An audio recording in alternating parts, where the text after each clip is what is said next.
Alright, this is the glove box organizer from Car Lover Tang, and this piece right here, this back corner, is what will go to the back right hand side of the glove box.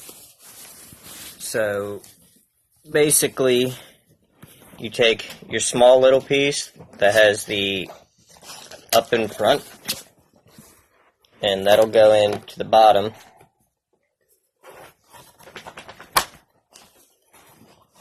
And then your other piece will slide up from the underside.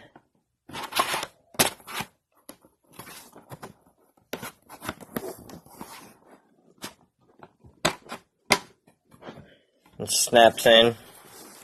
So then it should look like this with the two front pieces.